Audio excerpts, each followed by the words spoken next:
Hello student, good morning. हम पढ़ रहे थे पिछली क्लास में सीरियल्स, और सीरियल्स में भी हमने पढ़ा कि क्या था सीरियल्स, कितने प्रकार के सीरियल्स थे, क्या होता है सीरियल्स। एक अगर हम इसको रिकलेक्ट करें तो क्या था सीरियल्स।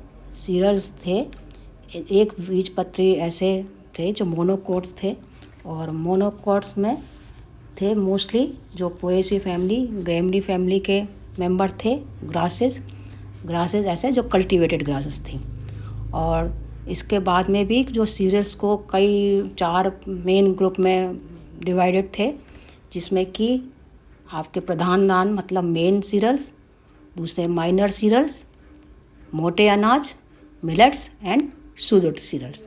तो ट्रू था इनको जो था कि ट्रू सीरियल्स और सूडो सीरियल्स। ट्रू सीरियल्स में आ जाते थे कि वो वैसे वाले धान्य जिनमें कि मोनोकोट थे, और सूडो सीरियल्स वो थे जो कि डाइकोट थे। पर उनको डाइकोट जो सूडो सीरियल्स थे, उन डाइकोट होने के बावजूद भी उनको इनमें रखा गया था, क्योंकि उनमें जो न्यूट्रिएंट वैल्यू थी, उनमें जो स्टार्च की, प्रोटीन्स की, कार्बोहाइड्रेट्स की जो मात्रा थी वो सीरियल्स के समान ही थी, इसलिए उनको सीरियल्स में रखा गया था, जैसे कि बकव्हीट और टरफा जैसे सिंघाड़ा वगैरह। तो हमारे जो मेन सीरियल्स थे व्हीट, पैडी एंड राइस, वो हमने पिछली उसमें क्लास में जो हमने पढ़ा वो हम उसमें पढ़ लिया हमने। पैडी व्हीट भी हमने क्या कि किस तरह से था व्हीट का, कैसे कल्टीवेशन किया जाता है। उसके बाद में हमने राइस, क्या राइस का था, राइस की कैसे कल्टीवेट होता है, क्या है उसके क्या एडवांटेज हैं, कैसे किस तरह से उपयोग किया जा सकता है, किस किस में उपयोग होता है। ठीक उसी तरह हमने मेज़ का भी, कि मेज़ का कैसा है और उसका कैसे क्लाइमेट चाहिए उसको पैदावार बढ़ाने के लिए, और कैसे कल्टीवेशन किया जाता है, और उसकी कौन कौन सी उसके मेन वैरायटी, इम्प्रूव वैरायटी हैं, और कौन कौन से उसका यूजेज हैं, और किस प्रकार मनुष्य से हम लोग उसको यूज कर सकते हैं। अब हम बात करेंगे आज इस क्लास में मिलेट्स। मिलेट्स क्या मतलब मोटे अनाज। मोटे अनाज मिलेट्स की बात करेंगे, जो कि आते हैं मोटे अनाज। अब जो मिलेट्स में हैं वो एज ए सीरियल जो है फॉरेज सीरियल्स के नाम से, जैसे इसका जो सीड है बहुत ही स्मॉल सीड होते हैं। मिलेट्स क्या है, वैसे तो मोटा अनाज हैं, स्मॉल सीडेड सीरियल्स हैं, and forage grasses are known as millet. Millets are used for forage and as a food for both man and domestic animals. They are drought resistant and can grow particularly in most part of the world. They are among the most essential of the food grain and have been grown in China since 2700 BC. पुरानी crop है ये, और इसको जो उगाने के लिए ज़्यादा जो मोटे अनाज हैं उनको ज़्यादा उगाने के लिए ज़्यादा किसानों को लागत की आवश्यकता नहीं होती। कम लागत में ही किसान इसकी पैदावार कर सकते हैं मिलेट्स में। और मेन जो है एज ए खाने के साथ साथ इसकी फॉरेज वैल्यू भी काफ़ी होती है मिलेट्स में। कुछ जो अगर हम कहें कि बहुत सारे मिलेट्स हैं मोटे अनाज में, जिसमें कि बाजरा है, ज्वार हैं, रागी हैं, कंगनी हैं, सावक हैं, मकड़ा है, मलीचा है। यहाँ पर आपको दिख रहा है ऑस्ट्रेलियन मिलेट, बाजरा और pearl millet, brown top millet, Italian millet, common millet, little millet, finger millets और ragi, ditch millet, kodo, Japanese millets, sama millets, hungry rice, Job and tears of teff and fonio. तो ये अलग अलग इसके नेम यहाँ पर आपको इसमें दिख रहे होंगे इसमें टेबल में।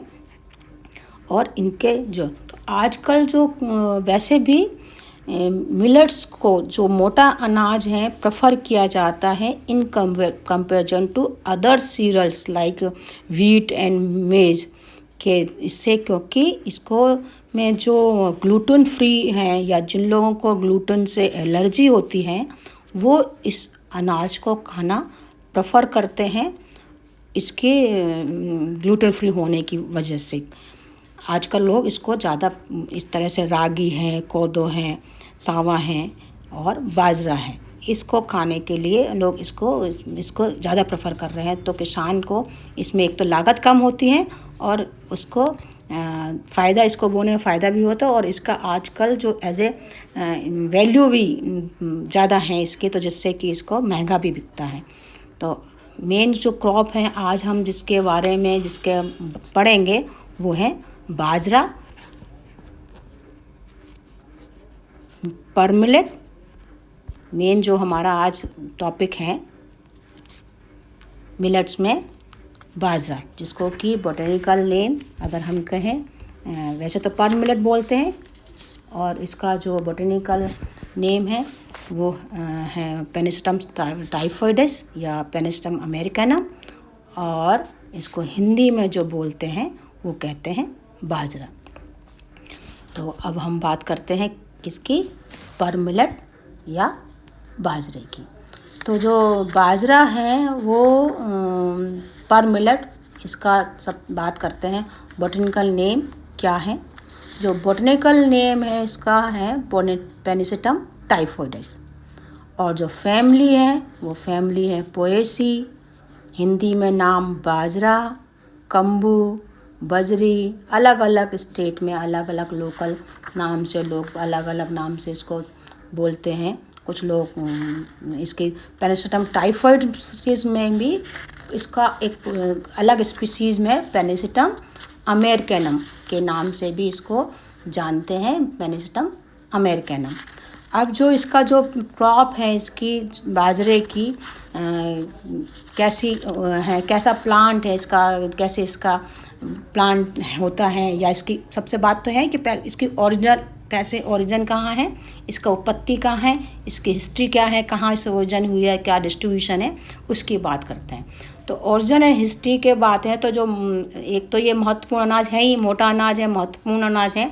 तो वैज्ञानिकों को जो विश्वास है कि ऐसा विश्वास है कि इसका जो उत्पत्ति है 3000 BC में पूर्वी अफ्रीका से होते हुए बाजरा का जो आगमन हुआ है भारत में हुआ। कहाँ से हुआ बच्चों, पश्चिम अफ्रीका से होता हुआ, ये पश्चिम अफ्रीका से होता हुआ 3000 वर्ष पूर्व पूर्वी अफ्रीका से होता हुआ आया है बाजरे का आगमन जो इंडिया में हुआ है। और बाद में इसमें कई वर्षों के बाजरे का जो विस्तार है अरेबिया तथा दक्षिण यूरोप में हुआ। अंत में इसका जो प्रवेश हुआ है संयुक्त राज्य अमेरिका में हुआ। यहाँ पर जो बाजरे का जो मेन मुख्यतः जो है इसको एज ए फूड क्रॉप ना उगा के इसको एज ए फॉडर क्रॉप के रूप में वहाँ के लोग इसको उगाते हैं। वहाँ पर अमेरिका में वहाँ पर लोग इसको एज ए फूड क्रॉप, मतलब खाने के उपयोग में ना लाके एज ए फॉडर क्रॉप, जानवरों को चारे के खिलाने के रूप में इसको उगाने में ज़्यादा इंटरेस्टेड रहते हैं और जैसा जानवरों को खाने के लिए उगाया जाता है। अगर इसके डिस्ट्रीब्यूशन की बात करें कि कहाँ कहाँ पर ये फैला हुआ, कहाँ कहाँ है तो इंडिया में जो है हरियाणा, राजस्थान, वेस्टर्न उत्तर प्रदेश, गुजरात, मध्य प्रदेश, महाराष्ट्र, आंध्र प्रदेश, कर्नाटका एंड तमिलनाडु में काफ़ी उगाया जाता है। वैसे तो इसको उगाने के लिए कोई ज़्यादा अच्छे जगह या ज़मीन या क्लाइमेट की ऐसे ज़्यादा आवश्यकता नहीं होती है। फिर भी जो हमारे इंडिया में ये मेन जो है स्टेट है हरियाणा, राजस्थान, उत्तर प्रदेश, गुजरात, मध्य प्रदेश, महाराष्ट्र, आंध्र प्रदेश, कर्नाटका, इन वाले स्टेट में इसको ग्रो किया जाता है।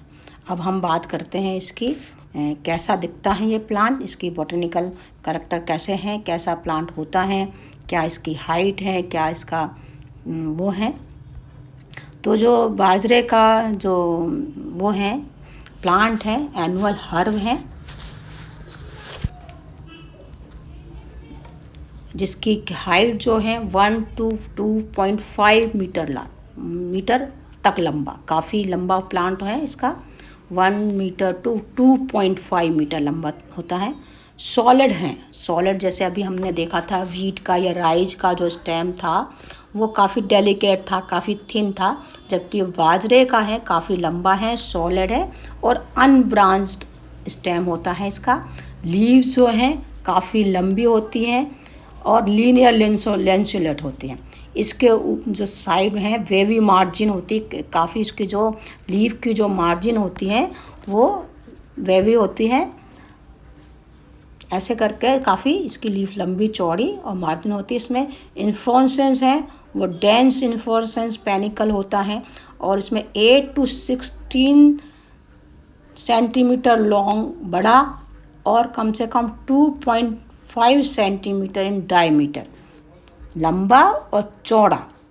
इन जो पेनिकल होता है काफ़ी बड़ा और लंबा और चौड़ा होता है, जो कि each spikelet constitute to 2 floret. प्रत्येक उसमें जो स्पाइकलेट में 2 फ्लोरेट होते हैं। The lower usually male and upper hermaphrodite. जो फ्लोरेट हैं वो ऊपर का जो होता है वो मेल होता है और जो नीचे अपर वाले जो हैं वो हर्माफ्रोडाइट फ्लोरेट होते हैं, फ्लावर होते हैं। जो इसका प्लांट है आपके यहाँ पर, ये जो इसका पूरा स्ट्रक्चर है कि किस तरह से बाजरे का प्लांट क्या है। दिख गया कि बोटनिकल नेम है पेनिस्टम टाइफोइडेस, फैमिली पोएसी, इसका हिंदी में बाजरा इसलिए कि छोटे छोटे से इसके होते हैं दाने। और इसकी जो मॉर्फोलॉजी है किस तरह से प्लांट है, एनुअल प्लांट है, हर्ब है, एक बीजपत्री है, पोएसी फैमिली है और इसका पौधा जो है एक वर्षीय लंबा अनब्रांच्ड है। इसकी लंबाई 1 to 3 मीटर या 2.5 मीटर तक होती है, जो टिलरिंग नहीं पाई जाती हैं। एडवेंटिस रूट पाई जाती है, फेवरेस होती हैं। जो स्टेम है वो काफ़ी मजबूत होता है, अनब्रांच्ड है, ठोस होता है, जिनमें बहुत सारे हेयर्स लाइक रोमयुक्त होते हैं। लीव जो है 4 to 5 मीटर तक लीव्स जो है काफ़ी लंबी तक होती हैं और 4 to 5 मिलीमीटर तक तो इसके ऊपर लिग्यूल प्रेजेंट होता है। स्पाइक जो पाया जाता है कंपाउंड स्पाइक होता है, ऊपर से टैपरिंग होती है इसमें, जिसको हम ईयर कहते हैं। इसके जो स्पाइक है वो ईयर कहते हैं इसको। ऊपर से ये इसका स्पाइक है और ऊपर से ये जो है उसका टैपरिंग, ऊपर से अग्र का जो सिरा है वो टैपरिंग होता है, बेल इसको नुकीला नहीं होता। इसका जो कलर है ब्राउन कलर का होता है। इसमें कई स्पाइकलेट एक स्पाइकलेट लगे रहते हैं और इसमें बताया कि आपको बता दिया कि कैसे दो फ्लावर होते हैं, पुष्प होते हैं, हर्माफ्रोडाइट नीचे की तरफ और स्टेमन होते हैं। इसमें दो करके दोनों जो हैं और 3 जो है इसमें एंथर्स पाए जाते हैं। दोनों ही प्रकार के पुष्पों में 3 एंथर पाए जाते हैं। जो बाजरा जो है वो पर परागित या वायु परागित होता है। इसका जो फल है वो घास के पौधों, अन्य घासों जैसे ही जो है मोनोकॉटिलिक करियोप्सिस होता है, तथा जो इसका जो फ्रूट है 3 to 4 मिलीमीटर लंबा, तथा वजन जो वेट है वो 3 से 4 मिलीग्राम तक होता है और चपटा और जो कलर है इसका ब्राउन होता है। तो अब हम इसका तो ये तो हो गया बाजरे का प्लांट पर मिलेट का जो है वो किस तरह से पादप इसका होता है मॉर्फोलॉजी। हम इसकी बात करेंगे अगली क्लास में कि कैसे इसका कल्टीवेशन किया जाता है, किस तरह से इसके लिए खेत तैयार करेंगे, कैसा इरिगेशन है, क्या इसकी वैरायटी है, उसकी बात करेंगे। तो ओके बच्चों, थैंक यू।